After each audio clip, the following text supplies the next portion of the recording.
les gens vont encore confondre le storytelling et le copywriting. Le copywriting, c'est encore cette technique qui fait qu'en fait, on écrit tellement des excellents articles de blog qui poussent à la conversion. On essaie de contextualiser. On essaie aussi parfois de raconter des histoires puisque le copywriting utilise la narration pour pouvoir convertir. Mais là où le storytelling devient roi et maître de tout et englobe absolument tout, c'est lorsqu'il y a une cohérence.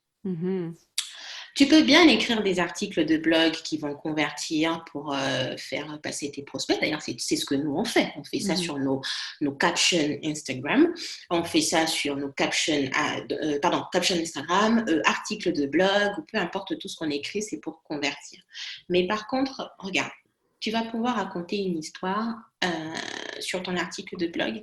Et lorsqu'on va sur tes réseaux sociaux, on ne comprend pas ce que tu fais. Lorsqu'on va sur toutes les autres plateformes, on ne comprend pas ce que tu fais. On ne comprend pas, c'est quoi ton message de marque déjà, c'est quoi? Et ensuite, c'est quoi ton histoire? Et après, comment tu englobes tout ce contenu dans l'ensemble, justement, de ton ADN? Bienvenue sur l'ambition au féminin, épisode 4.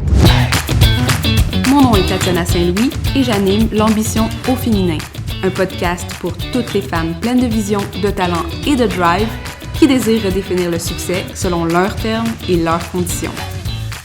Chaque semaine, j'explore seule ou en présence d'invités les thèmes entourant la réussite professionnelle et personnelle.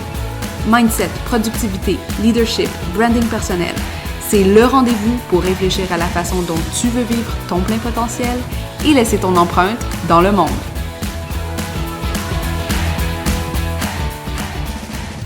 Salut les ambitieuses! On est déjà à l'épisode 4 du podcast et aujourd'hui, on va parler d'un outil qui est sur toutes les lèvres depuis quelque temps et c'est le storytelling. Comme vous savez peut-être, je suis une littéraire de formation. J'ai toujours aimé les livres, ce qui a fait que j'ai fait mes études en littérature comparée. Mais quand j'ai quitté ce monde-là pour celui du marketing, du branding, etc., des communications, il y a quelque chose qui est resté comme vraiment un fil conducteur avec mon passé littéraire, puis c'est ma passion pour les histoires. Parce que je crois fondamentalement que l'histoire qu'on raconte, la narration qu'on fait de nous, que ce soit au niveau professionnel ou personnel, ça définit comment les autres nous perçoivent, mais aussi comment on décide d'évoluer dans le monde. Bref, tout ça pour dire qu'aujourd'hui, on va parler de storytelling avec une pro de l'industrie. Je reçois Bemvinda Kang, qui est conteuse de marque. Elle accompagne les travailleurs indépendants à raconter leur histoire pour inspirer, engager et vendre. Storyteller depuis toujours, elle partage aujourd'hui son expertise auprès d'un public en recherche de sens, d'un brin de magie dans leur façon de se présenter, de présenter leurs produits et services, leurs projets et toute l'entreprise qui leur tient à cœur pour attirer de la clientèle qualifiée. Comme d'habitude, les liens mentionnés dans cet épisode et les façons de contacter Bemvinda se trouvent sur la page de l'épisode à mtamarque.com/4. Bonjour Bemvinda, comment ça va aujourd'hui? Bonjour Tatiana, ça va très bien. Merci. Alors, merci d'avoir accepté d'être sur cet épisode de l'ambition féminin. Aujourd'hui, on va parler de ton expertise qui est le storytelling. Donc, parle-nous un petit peu d'où t'es venue ta passion pour le storytelling, puis comment est-ce que t'as transformé ça en activité professionnelle? Alors, j'ai toujours été, je pense que j'ai toujours été très keen on, comme on dit, des histoires, parce que je suis d'origine africaine et plus précisément, je suis congolaise. Donc, en fait, la culture africaine, elle est vraiment très orale. On a vraiment une tradition orale qui est assez forte. Ce qui fait que lorsqu'on éduque les enfants, lorsqu'on essaie de... oui, c'est souvent ça, avec l'éducation, on fait passer des messages et les messages passent mieux lorsqu'on raconte une histoire. Moi, je retiens toujours jusqu'à aujourd'hui l'histoire du petit cochon et de sa maman qui demandait à sa maman pourquoi elle a un long museau. Et sa maman lui disait, attends, quand tu auras mon âge, tu me reposeras cette question. Et le jour où il avait l'âge de sa maman, et sa maman l'a rappelé pour dire, est-ce que tu comprends mieux maintenant? Et donc, c'était un message pour nous faire passer qu'il y a des choses qu'on ne peut pas comprendre tout de suite, mais qu'on pourrait comprendre que lorsqu'on va grandir, que ça sert à rien d'être pressé, mais d'attendre tout simplement. Enfin, c'était des choses comme ça qui étaient assez fun. Tu sais, quand on nous racontait tout ça, on riait et tout, on se disait, et puis on retenait mieux, c'était des leçons morales et tout. Et puis chez moi, il y a tout le temps, même chez moi à la maison, il y a tout le temps des contes et des sagesses africaines, ce qui me permet d'apprendre la vie et mieux retenir les leçons comme enseigne. Donc oui, effectivement, ma passion pour la narration et les histoires de façon générale proviennent vraiment de mes origines, on va dire, entre guillemets. Voilà. Et puis, à quel moment dans ta vie tu t'es dit, c'est ça que je veux faire professionnellement? Parce que bon, je vais juste faire un petit aparté où est-ce que toi, tu as un emploi à temps plein où tu travailles dans le microcrédit, mais tu as lancé ton entreprise il y a environ quoi, 2 ans? Environ 2 ans. Oui. Alors moi, je suis, pour recontextualiser, mais vraiment très brièvement, je suis arrivée en France il y a 6 ans maintenant. J'étais venue dans le cadre de mes études universitaires. J'ai pratiquement fait tout mon cursus ici en France, où j'ai commencé un peu dans l'économie, la gestion. C'est des choses que je faisais déjà avant quand j'étais dans mon pays d'origine à Kinshasa, parce que j'avais déjà commencé la fac, sauf que j'arrivais pas à me retrouver. Il y avait toujours ce truc où quand on te pose la question, qu'est-ce que tu vas faire après? Ben, tu sais pas concrètement l'orientation professionnelle, il faut dire, c'est assez compliqué. Même si on a des conseillères d'orientation, c'est quand même quelque chose de personnel, c'est quand même quelque chose où on passe beaucoup de temps à se poser des questions assez existentielles et ça met mal à l'aise, on perd confiance en soi. Et je suis passée par cette case-là. Je me suis retrouvée dans l'entrepreneuriat lorsqu'en fin d'année de licence, on a fait un travail. Il fallait créer une entreprise dans le domaine du sport. Donc, je me suis vraiment amusée et j'étais en charge de l'étude de marché. Donc, j'ai trouvé que c'était génial et je me suis dit, tiens, donc, s'il faudrait au moins orienter mes études ou mon activité professionnelle, pourquoi ne pas me positionner dessus? Donc, en master, on me proposait plusieurs options, entrepreneuriat, création d'activités. Il y avait économie sociale et solidaire. Je me suis dit, tiens, ça me parle, ça me dit quelque chose. Moi, de base, je suis quelqu'un qui aime beaucoup, je suis dans le partage, je suis naturellement, ça on va en parler tout à l'heure, je suis naturellement une personne jaune. Amine, j'aime beaucoup les gens, j'aime beaucoup tout ce qui a du sens, tout ce qui a...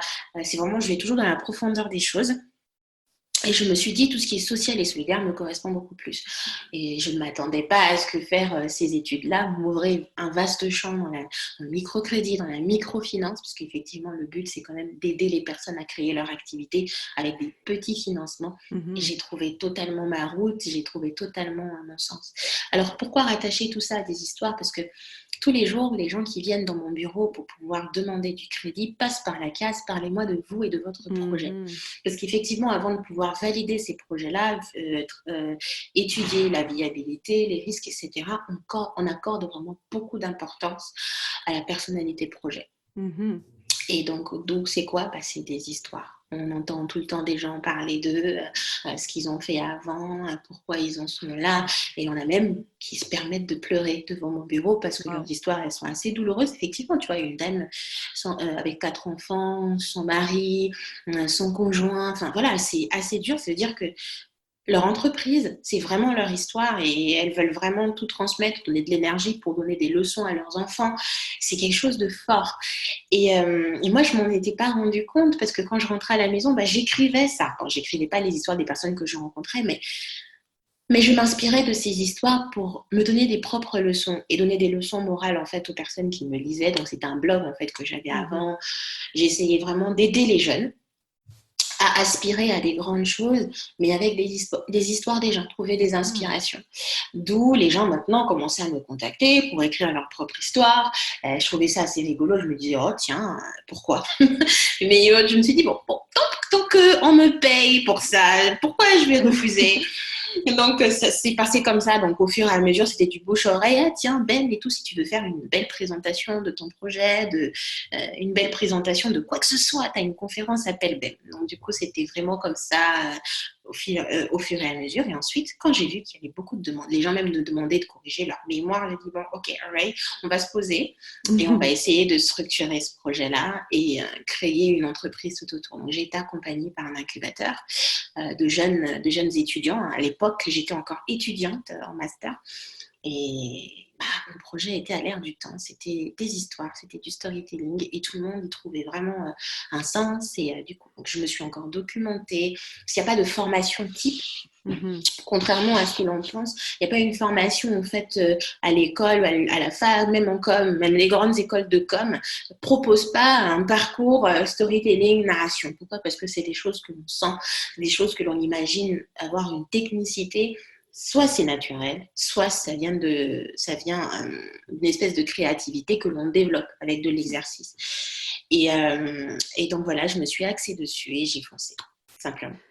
Vraiment cool parce que je trouve que c'est justement, comme tu dis, à l'ère du temps, surtout aujourd'hui où on pense vraiment au marketing qui est très axé vers l'humain et très axé vers justement les émotions qu'on peut faire ressentir à l'autre, qui est beaucoup moins... on est beaucoup moins dans la vente que dans le storytelling, justement. Donc, le storytelling, puis là, si on lit des magazines d'affaires, on voit ce mot qui émerge partout.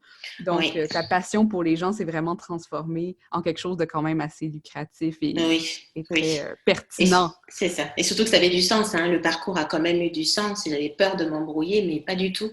Je me suis tout de suite retrouvée qu'en fait, tout se liait. Donc, que ce soit mes origines, que ce soit ma personnalité, que ce soit le parcours que j'ai suivi, même s'il n'est pas dans la communication, parce que le storytelling, c'est un outil de com. Je n'ai pas de diplôme en communication, je suis plutôt quelqu'un d'autodidacte et je pense qu'il y a des choses aujourd'hui. C'est moi, je suis assez... pas méfiante, mais je passe toujours par méfiante de moi-même, je veux dire, je passe toujours par cette espèce de syndrome d'imposteur où je me dis, bon, si je me présente devant les gens et qu'on me demande c'est quoi mes diplômes, il n'y a aucun de la com, même si j'ai un bac littérature, les gens, ils me trouveront pas légitime. Mais bon, avec le temps, j'ai appris à l'apprivoiser. Mais ton magazine, ton projet personnel que tu avais fait en sortant de l'école est devenu ton CV et ton portfolio dans un certain sens. Tout à fait. Qui s'appelle Limbola Magazine. Tout à fait. On peut encore trouver en ligne, j'imagine. Oui, en fait, du coup, le magazine n'existe plus, donc j'ai dû le fermer. Et maintenant, c'est Limbola, c'était transformé en blog. Et là, maintenant, c'est une agence de storytelling, vraiment sur la narration. Voilà. Bon, revenons un peu justement à la narration. Oui. Selon toi, qu'est-ce qui fait une bonne histoire? OK. Ce qui fait une bonne histoire, en fait, c'est non seulement... alors, on va commencer par le début. Ce qui fait vraiment une bonne histoire, c'est les acteurs que l'on choisit, à proprement parler. Donc, les acteurs, le héros, les faits et le schéma. C'est ce qui fait une très très bonne histoire. Est-ce que tu veux que je rentre dans le détail, peut-être, pour que tout le monde comprenne? Un peu dans le détail pour qu'on voit un peu, parce que moi, en tant que littéraire, je comprends très bien de quoi tu parles, parce qu'on a étudié ce type de la narratologie, entre guillemets, mais je trouve ça intéressant de voir comment toi, instinctivement, tu as pu trouver ces éléments-là, puis tu es capable de les transformer quand tu rencontres quelqu'un qui veut raconter son histoire, justement. Donc, parle-nous un petit peu de peut-être ton processus, puis comment tu peux rendre une histoire qui est peut-être, je te raconte mes faits de A à Z, mais où est la distinction entre quelque chose qui va vraiment accrocher? Alors, déjà, il faut savoir que on met l'accent généralement quand on commence, si on se dit, mais quels sont les acteurs? C'est-à-dire qui raconte et qui est le héros de l'histoire. Ensuite, on fait un point sur les objectifs. OK, il faudrait raconter, mais quel est le message essentiel qu'on souhaite faire passer à travers cette histoire que l'on veut diffuser? Après, on va voir le schéma. Donc, c'est généralement ça. C'est que tu as les personnes qui vont revêtir en quelque sorte cette histoire-là. Tu as l'histoire en elle-même avec les objectifs qui vont derrière. Après, tu mettras bien sûr les formes, etc. Mais le plus important, ce sont les objectifs. Et ensuite, tu as le schéma, c'est-à-dire le parcours du héros, le parcours des acteurs pour te mener à cet objectif-là que tu souhaites atteindre. C'est vraiment pour moi, les trois essentiels d'une histoire bien construite et qui sert à vendre, qui sert à convaincre, etc. Donc, pour le cas d'une entrepreneur, par exemple, les objectifs seraient, par exemple, vendre son produit, présenter ses services, présenter son expertise, convaincre par rapport à sa légitimité, pourquoi vous devez Quelles sont les bonnes raisons de pouvoir travailler avec moi?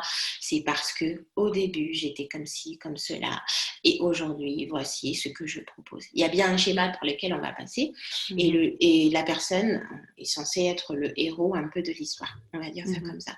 Dans le cadre d'un projet professionnel, donc, par exemple, si une personne souhaiterait vendre son propre CV, et ben, on pose souvent des questions. Déjà, les premières questions quand on vient dans un rendez-vous, un entretien d'embauche, c'est présentez-vous. C'est assez logique. Dites-moi un peu, parlez-moi un peu de votre parcours. Donc, toi, tu vas te positionner comme le héros pour le poste que tu souhaites, comment on dit en bon français, occuper. Ouais. Voilà, le poste que tu souhaites occuper, donc ton poste, ton job chez vous, on dit ta job de rêve, voilà. Et ton parcours, en fait, est censé être ce schéma-là pour t'emmener au poste que tu souhaites justement occuper. Et toi, tu es le héros qui va apporter ton expertise, ta volonté, toute ta motivation à l'entreprise. Donc, il y a l'acteur qui est toi. Il y a l'objectif qui est justement d'occuper un poste que tu souhaites occuper. Et tu as toute la trajectoire, c'est-à-dire ton parcours, les faits, etc. pour y arriver. Voilà. Puis il y a une genre de transformation à travers tout ça qui est effectuée par le héros. Tout à fait. Il y a un rythme. Je pense que c'est ça qui est difficile souvent à maîtriser. C'est quoi le rythme où on passe à travers les obstacles sans que ça Oui. devienne trop axé sur soi parce qu'il faut quand même penser à son interlocuteur et qu'est-ce que lui veut ressortir d'une bonne histoire aussi. Je sais pas si tu es D'accord. d'accord avec ça. Oui, je suis très d'accord parce qu'en fait, il y a des limites. Mais ça dépend vraiment de comment on se positionne et qu'est-ce que l'on veut vendre. Si par exemple, toi, tu veux te vendre pour qu'on puisse t'embaucher, forcément, c'est toi le héros. Par contre, si tu veux, par exemple, vendre un produit et un service qui servirait beaucoup plus à ton client, tu peux te positionner de deux manières. Tu peux te positionner soit comme l'experte, c'est-à-dire celle qui va vraiment apporter la solution à tous tes problèmes. Ça fait super longtemps que ton client traîne, perd du temps, est vraiment déprimé parce qu'il n'arrive pas à débloquer sa situation, ou au contraire, c'est le client qui est le héros. C'est-à-dire que tu vas apporter ton client dans un processus où il a vraiment la chance de te retrouver en chemin. Tu vois? C'est son Voilà, guide. tout à fait. Donc, c'est un peu... C'est comme Gandalf dans Le Seigneur des Anneaux. Voilà, en fait, voilà, simple et pratique, bah c'est ça. C'est deux façons de voir les choses. Donc, il y en a qui me diront, mais non, mais c'est toi, du coup, le héros. Le héros, non, c'est pas que la personne centrale, c'est pas que la personne sur qui se centre l'histoire. Le héros, il faut le voir comme la personne qui apporte la solution ou la personne qui est en recherche de solution. Donc, quand on voit les deux axes, on peut se dire, mon client, finalement, c'est celui qui a trouvé la solution seul, mais en tout cas, j'ai été là au bon moment, au parfait moment, et je veux être au parfait moment pour qu'il se dise, tiens, Eureka, j'ai trouvé la solution par moi-même. Il est un peu la petite couronne de je suis débrouillarde, etc. Tu lui donnes toute cette sensation, etc. Voilà. Tu te positionnes comme l'experte qui dit, écoute, tu veux vraiment évoluer, tu veux vraiment changer ta situation, écoute, je suis la bonne personne pour toi. Pourquoi? Parce que j'ai une histoire derrière qui prouve, voilà, les histoires, c'est pas juste pour faire farfelu, pour faire un peu féerique, etc., pour faire conte d'enfants, etc. Non, les histoires, ce sont des preuves, ce sont des choses tangibles sur lesquelles les personnes s'appuient pour dire, je ne suis pas là pour raconter que du pipeau, parce que les gens disent raconter des histoires, c'est un peu péjoratif. Je suis là pour apporter des preuves comme quoi je suis la personne et il faudrait le dire. Voilà. C'est juste une façon un peu plus facile de communiquer ou du moins d'aller chercher l'intérêt de la personne en passant par l'histoire versus juste un texte descriptif ou informatif où la personne doit aller chercher toute cette information-là par elle-même. Ça mène à une question que je trouve vraiment intéressante, puis c'est le lien entre, par exemple, le storytelling sur le web, c'est super à la mode parce que on peut...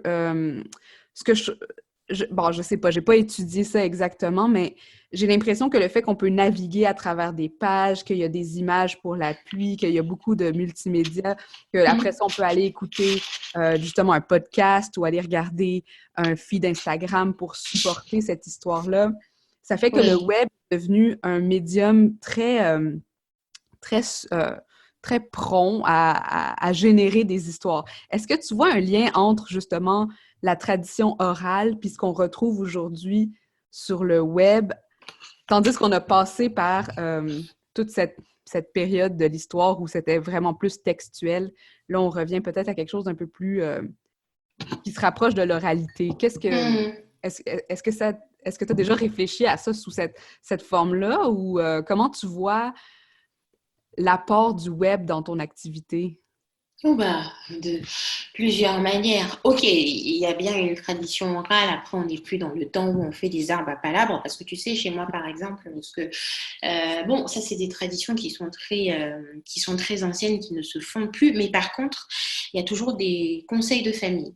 Hein, je me rappelle encore, ma mère m'a appelé pour dire, tu sais, on a eu un conseil de famille, c'est-à-dire, il y a un très gros problème, je sais pas, le mariage d'un, ou je sais pas quoi, il y a trop de problèmes, etc.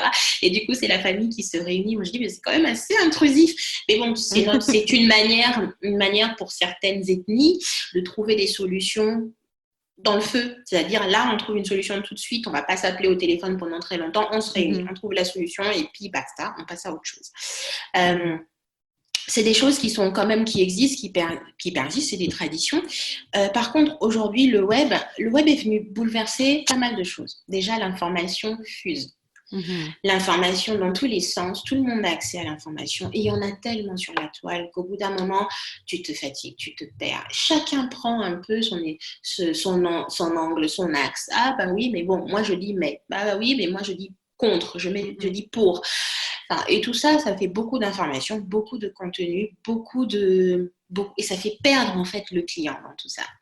Alors, comment associer une histoire avec le web? Le web, tout simplement, c'est un moyen de diffusion. C'est-à-dire, ça te permet d'atteindre même des paysages que tu n'aurais jamais atteints en temps normal si tu rassemblais les gens autour d'un arbre à palabres. Amine, est-ce que tu vois un peu l'image que j'essaie de... Arbre à palabres, qu'est-ce que tu veux exactement dire? C'est-à-dire un conseil, un cercle. Par exemple, tu réunirais tes clients, par exemple, physiquement dans un café. On va mettre ton arbre à palabres, c'est comme un café, par exemple, où tu réunis tes clients. Tu fais un workshop pour répondre à toutes leurs problématiques. C'est des choses que tu ne peux pas faire dans tout le monde entier. Tu ne peux pas attirer des clients de tout le monde entier, de prendre l'avion, de se réunir, que tu puisses répondre à leurs problématiques. Par contre, il suffit d'une simple connexion, d'un webinaire où tu vois des personnes venues un peu du monde entier qui viennent pour écouter ton histoire et c'est parce que les gens sont connectés. Le web, il apporte extrêmement un champ de diffusion beaucoup plus large et beaucoup plus cadré, c'est-à-dire que tu sais très bien quand est-ce que tu interviens, tu sais très bien pourquoi d'ailleurs tu vas raconter cette histoire, tu sais très bien qu'est-ce que tu vas vendre, ça vient vraiment, tout à fait, ça vient ouvrir les horizons et tout est cadré. Ton client, il n'a pas beaucoup d'informations à suivre. Il sait très bien qu'il faudrait qu'il puisse se connecter. Il sait très bien qu'il faudrait aller sur tel blog pour avoir telle expertise parce que tout est cadré. Enfin, c'est un peu ça, pour moi en tout cas. OK. Puis, est-ce que toi, parce que, bon, je suis ton Instagram aussi, puis je trouve que Instagram, c'est un autre lieu intéressant pour raconter des histoires à travers autant les images que le texte. Comment est-ce que tu trouves que l'intégration de tous ces médiums-là, comme, bon, tu sais, comme quand on pense à une histoire, on pense souvent au texte ou à la parole, mais il y a aussi l'image, la présence. Comment tu intègres ça, toi, dans ton travail ou dans tes histoires, quand tu réfléchis à l'histoire globale qu'un client devrait raconter ou des choses comme ça? Oui, tout à fait. En fait, on fait souvent la différence aujourd'hui entre le storytelling et le contenu. Parce qu'en fait, une stratégie de contenu, c'est exactement ça. Hein. C'est tout le type de contenu que tu peux mettre en place pour pouvoir attirer de la clientèle, attirer des prospects et pouvoir, comment on dit, les transformer. Voilà, c'est ça le terme. Les transformer en clients. Donc, pour ça, y compris les articles de blog, les vidéos, les photos, les images, les espèces de contenus comme par exemple des courtes vidéos, des teasers, des choses comme ça que les gens mettent en place. Et puis très longtemps, quand on migrait sur ce marketing-là plus humain, on allait beaucoup plus sur différentes formes de contenu. On dirait le contenu est roi parce qu'aujourd'hui, c'est plus mettre un produit, faire de la promotion, forcer les gens à acheter et puis les gens achètent. Maintenant, les gens commençaient à écrire des articles de blog intéressants, en train d'exposer une problématique, répondre à des questions et c'est comme ça qu'on attirait des prospects. prospects. Maintenant, où est-ce que les histoires rentrent dans ce processus-là? Eh bien, en fait, les gens vont encore confondre le storytelling et le copywriting. Le copywriting, c'est encore cette technique qui fait qu'en fait, on écrit tellement des excellents articles de blog qui poussent à la conversion.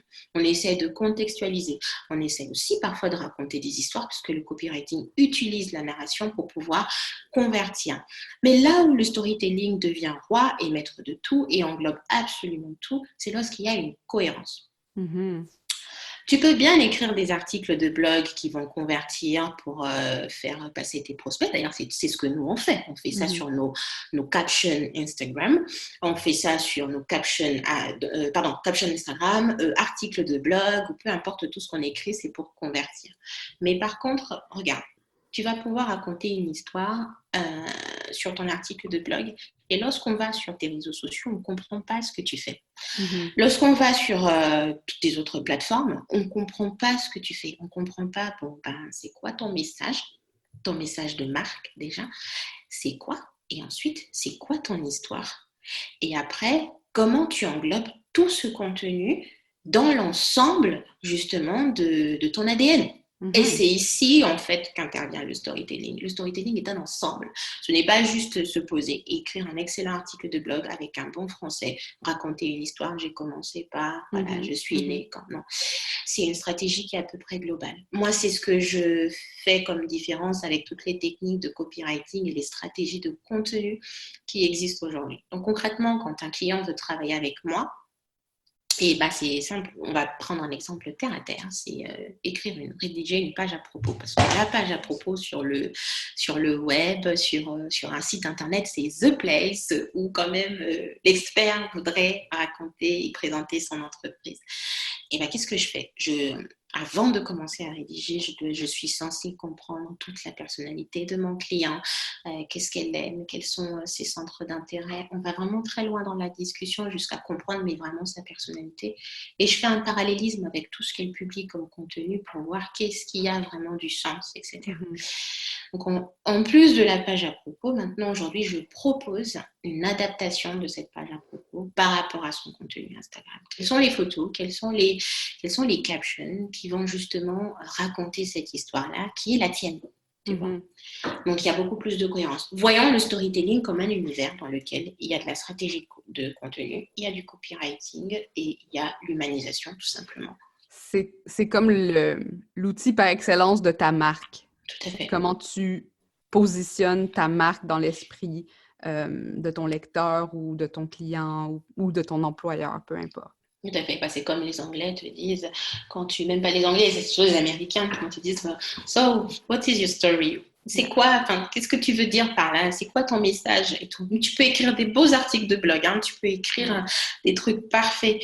Et quand quelqu'un va venir et regarde, en fait, finalement, mais c'est quoi son message? Il faut absolument que dès qu'on atterrit, on voit ta personnalité, on voit tout ce que tu dis a assez de cohérence et on comprend tout de suite c'est quoi le message que tu souhaites diffuser à travers ton business.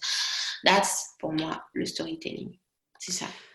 Qu'est-ce que tu penses qui seraient des pièges dans lesquels on tomberait quand on veut raconter notre histoire sur le web, puis... Bon, soit on n'est pas versé en storytelling ou peut-être des fois on est trop... on se regarde trop de près pour être capable de raconter une bonne histoire.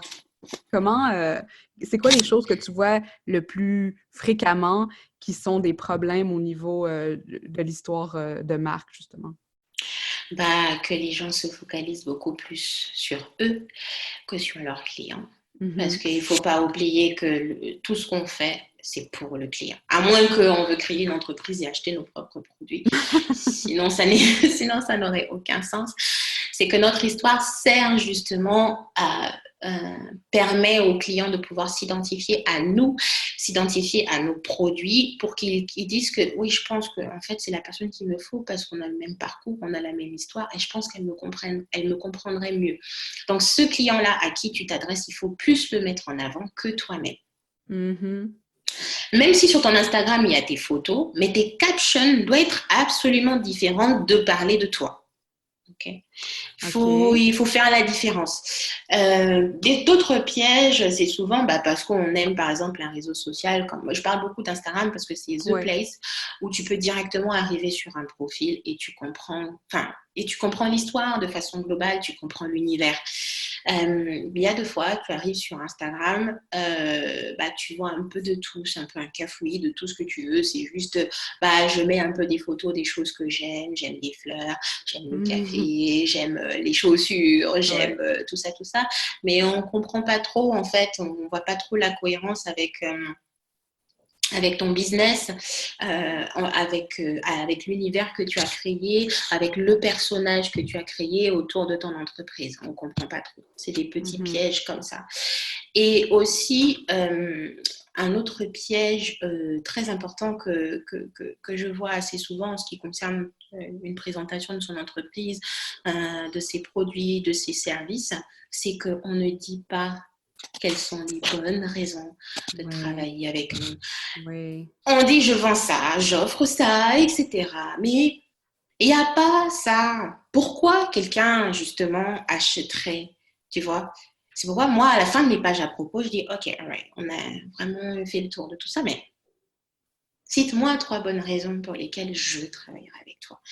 Ah, mais mes clients sont souvent, j'ai pas réfléchi, je sais pas, etc. C'est normal, hein, c'est normal, c'est Ouais. une question qui peut surprendre, mais dès lors que tu sais vraiment pourquoi tu es convaincu de déjà toi-même, pourquoi tu es la bonne personne de ce service, tu m'en cites trois choses. Je pense que si les personnes arrivent à se retrouver dans ces 3 choses, tu as déjà gagné la confiance de beaucoup de personnes. Ça me Mhm. concerne.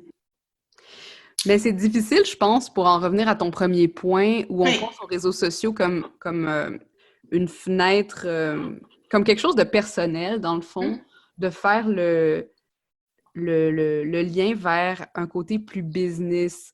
Est-ce que c'est une question de choisir ce qu'on montre? Est-ce que c'est une question hum, d'être plus ou moins authentique? Tu sais, comment tu rentres euh, le côté authenticité? Parce que j'ai l'impression que quand même, les gens veulent voir une personne, hum. mais ils veulent pas nécessairement, justement, comme tu dis, avoir accès à tous les petits détails de leur vie. Fait que comment faire la balance entre ce que tu partages et ce que tu partages pas par rapport à ton entreprise? Oui, en fait, déjà, s'il faut répondre à cette question, il faut commencer par les bases des bases. Il faut faire la différence, même pas la différence, il faut essayer de se restituer par rapport à ton type d'activité. Mhm. Qu'est-ce que tu vends à proprement parler? Est-ce que tu es dans le e-commerce, par exemple? Parce que si tu es dans le e-commerce, en toute honnêteté, tu mettras plus en avant les produits que tu vends, tu les mettras beaucoup plus en situation. Encore une fois, tu les mets en situation. Ouais. C'est-à-dire, tu vas pas prendre un t-shirt, tu l'étales sur ton mur et tu mets crac et tu prends la photo et tu dis à vendre 26, je sais Ouais. pas, dollars canadiens.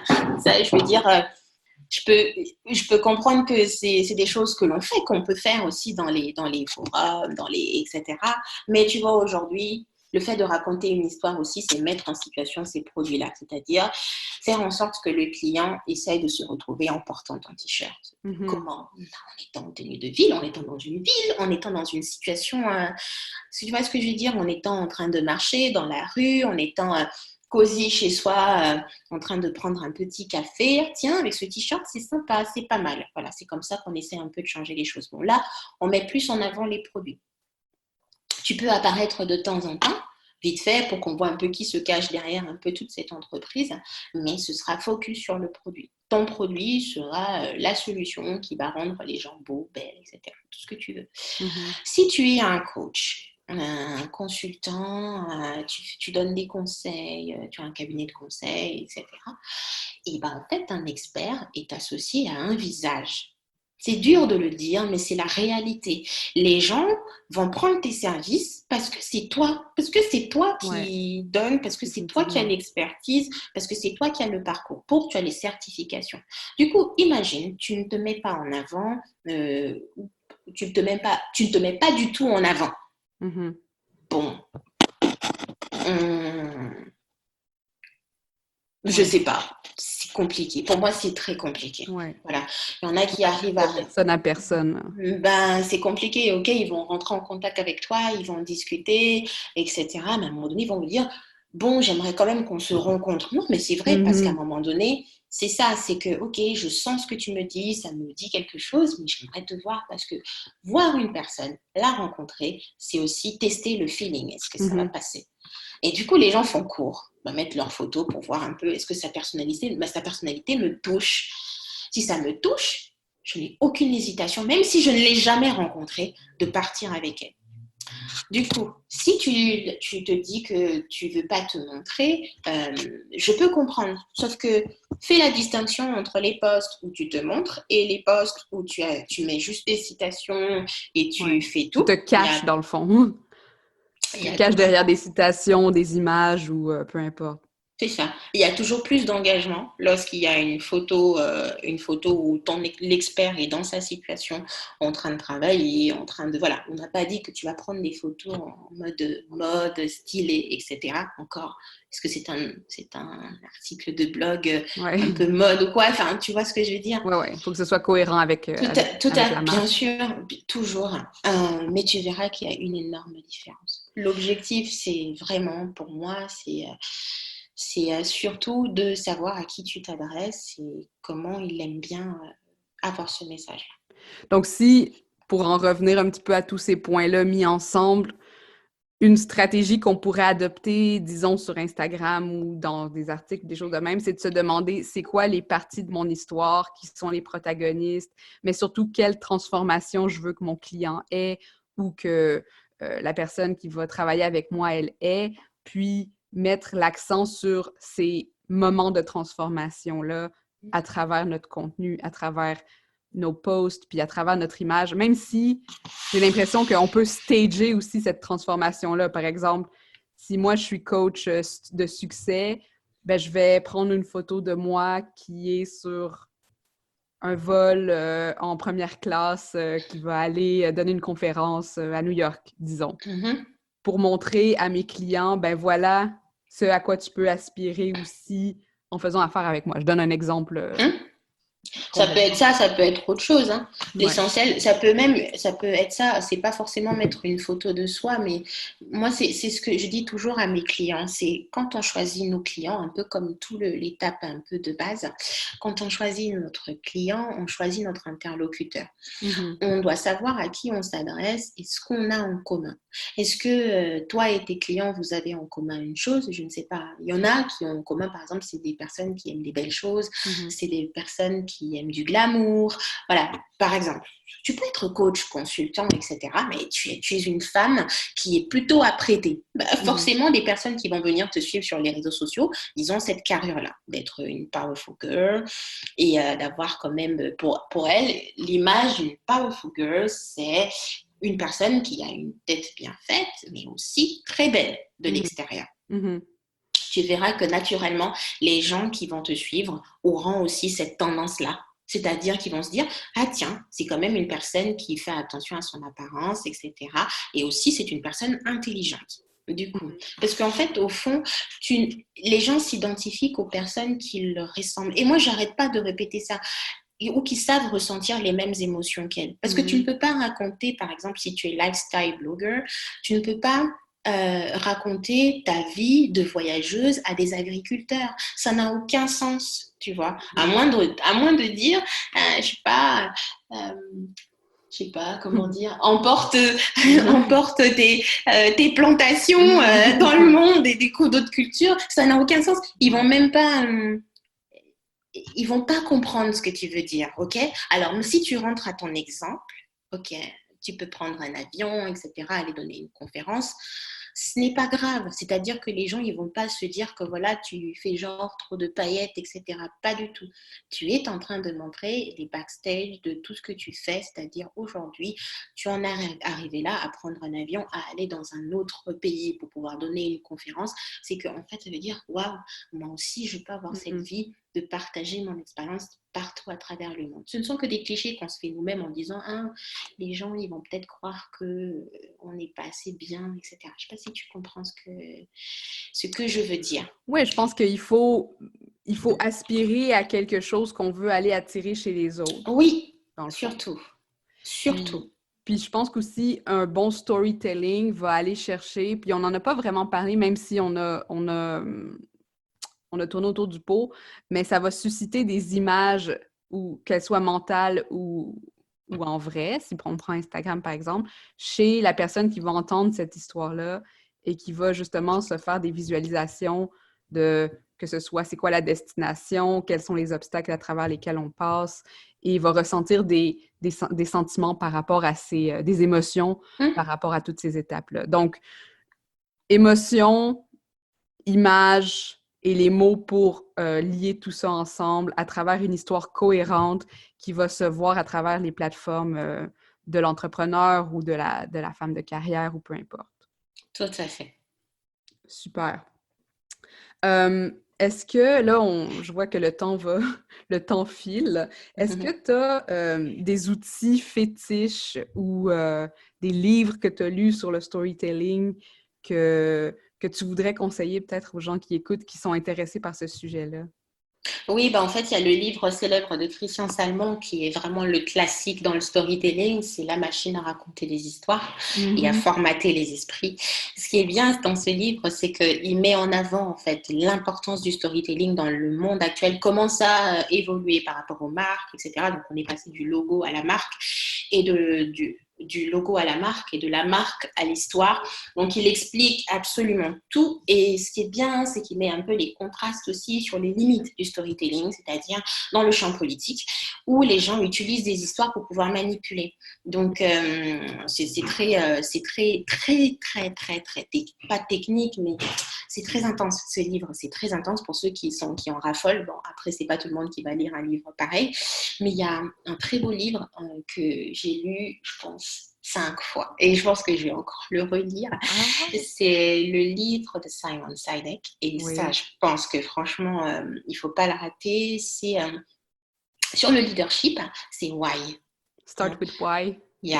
C'est ça, c'est celui-là. Et celui-là, c'est la base des bases pour apprendre à commencer à raconter des histoires, c'est-à-dire trouver son noyau, trouver le sens du projet et par la suite, les histoires en découlent. Moi, je l'ai beaucoup utilisé pour faire mes formations et mes cours parce que je le retrouvais totalement dans ce qui était dit. Comme quoi, de l'histoire, si dans le champ professionnel, c'est vraiment pour susciter du leadership. Quand tu vois vraiment les choses, tu te dis, mais s'il faut inspirer, vraiment, parce que c'est ça en fait, inspirer, engager et vendre, et il faut avoir un certain leadership pour emporter des foules. Et ce livre-là, c'est un bijou à consommer. Je pense que je l'ai lu il n'y a pas si longtemps que ça parce que j'avais entendu un excellent épisode de podcast que je vais mettre en lien dans les notes de cet épisode. Mais c'est effectivement sur le leadership, puis je pense qu'on n'en parle pas assez de comment se positionner comme un leader nous-mêmes, que ce soit dans notre industrie ou en tant qu'inspiration pour d'autres personnes. On n'ose pas le faire, on dirait. C'est comme un terme un peu tabou de se voir comme un leader.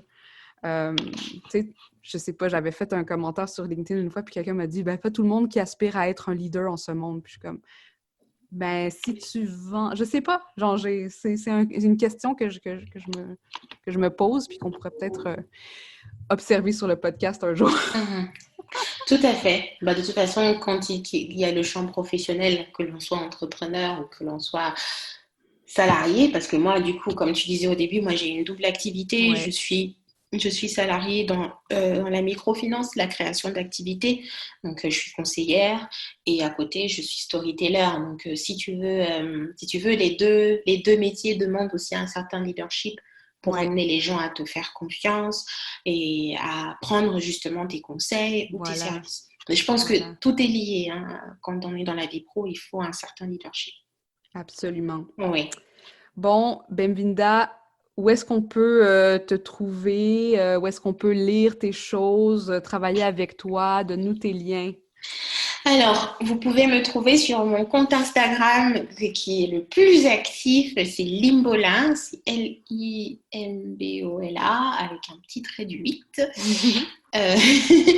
Donc voilà, sur ce compte-là, il y a un formulaire dans ma bio si les gens veulent rentrer en contact en contact avec moi, ils peuvent aussi m'écrire tout simplement en DM, m'envoyer un mail ou m'appeler. Alors, j'ai un numéro professionnel dédié. Oui, un numéro professionnel dédié dans des heures entre 9h et 18h. Donc, on peut m'envoyer un SMS, on peut m'appeler sur WhatsApp, parce que du coup, Super. WhatsApp, c'est vraiment pratique pour l'international, parce que j'ai un numéro français. Et puis voilà, donc j'ai un peu multiplié les canaux de contact. Donc voilà. Alors, pour mon site est en construction, qui va être publié en fin octobre. OK. Donc là, j'ai refait toute mon identité visuelle. Tout va changer. Donc, le fameux feed dont tu parles, tout va absolument changer. J'ai l'impression que je vais recommencer même cet Insta. Bon, voilà, parce qu'il y a une autre histoire, d'autres parcours, etc. Ah, ben on va suivre la création de cette nouvelle histoire. Alors, ça risque d'être riche en conseils non dits. Oui, je vais vraiment plutôt m'axer du coup sur le conseil. J'ai remarqué que mes posts où je donnais beaucoup plus d'articles, de conseils sur le storytelling de façon pratique marchaient énormément bien. Il y avait beaucoup d'enregistrements parce que j'ai compris que c'est ça que les gens cherchaient. Donc voilà, ce sera beaucoup de conseils et de liens pour les articles. Voilà. Bon, je vais mettre le lien aussi, les liens pour te rejoindre en bas de cet épisode. Et je te remercie beaucoup pour ton intervention. C'était une discussion très intéressante. Merci à toi de m'avoir invitée. Et je te souhaite bien du succès dans les mois qui s'en viennent et bon lancement de ta nouvelle marque. Merci et à très vite. Salut les ambitieuses! J'aimerais faire de ce podcast une plateforme d'échange et de réflexion autour de ce que ça veut dire être une femme et avoir du succès aujourd'hui. Si tu connais une femme dont le parcours inspirant aurait intérêt à être partagé, ou si toi-même pourrais nous outiller grâce à ton expertise ou ton expérience, rends-toi sur mtamarque.com/invité pour m'envoyer les détails. Et finalement, profites-en pour t'abonner à ce podcast afin de manquer aucun des épisodes. Et si tu es dans un mode généreux, laisse-moi donc un 5 étoiles pour aider d'autres femmes comme toi à découvrir le podcast. À la prochaine!